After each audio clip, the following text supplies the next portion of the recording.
defeated and hopelessly outnumbered, yet grimly defiant, the heroic defenders of Diem Biem Phu cling to their doomed jungle fortress. Striking out from the shrinking garrison, the French troops retake strategic outposts, only to have the communists overrun the positions again. The weary officers can map no defense against the suicide human sea assaults of the screaming rebels. And Dien Bien Phu, after 2 months of steady siege, falls at last to the Reds.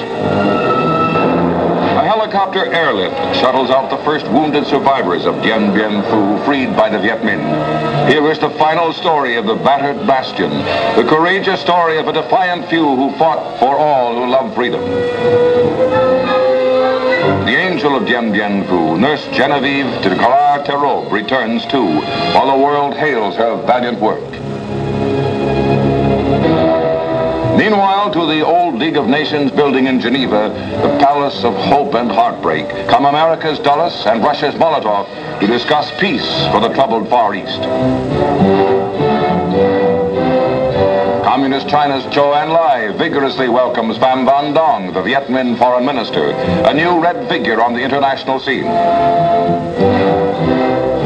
The crucial talks on an Indo-China truce are soon stalemated as America's Secretary of State John Foster Dulles bluntly rejects the communist charges of American aggression in Asia.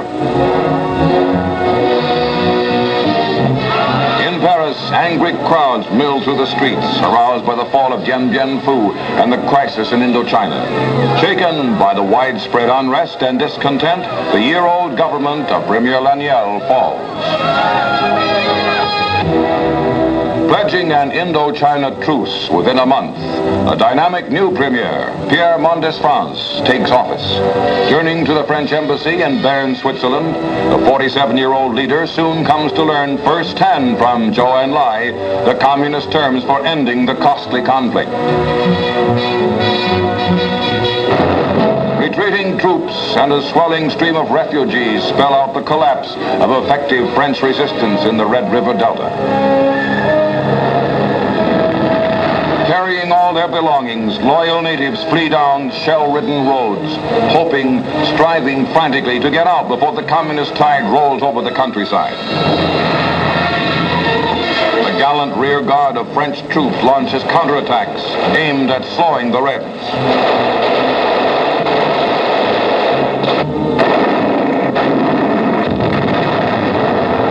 French planes mount furious air attacks on communist troops trying to cut off the escape route as the bitter war reaches a grim climax.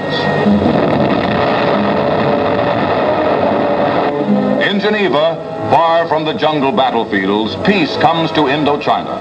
Molotov and Pham Van Dong, with Premier Mendès France and Zhou Enlai, work out the final truce terms. Britain's Anthony Eden leaves. Mendès France has made good his peace pledge, although it is nearly 4 hours after the Premier's midnight deadline when French General Delteuil initials the ceasefire. The Red delegation watches its representative sign the agreement, easing tensions in explosive Southeast Asia. But not for long, as a U.S. plane reaches Hong Kong with survivors of a defenseless British airliner shot down by communist Chinese planes. Only 8 of the 18 passengers are saved in the tragedy in the China Sea. American carriers like the Boxer shown here take part in rescue operations. Winging back to their ship after a search for survivors, the pilots of 2 planes tell of being attacked by Red fighters. Returning the fire, the U.S. flyers send 2 communist aircraft plunging into the sea. Across the Red River Delta of Indochina, the guns are still. The nightmare of 8 years of war is ended, and peace, uncertain and uneasy, settles over Southeast Asia.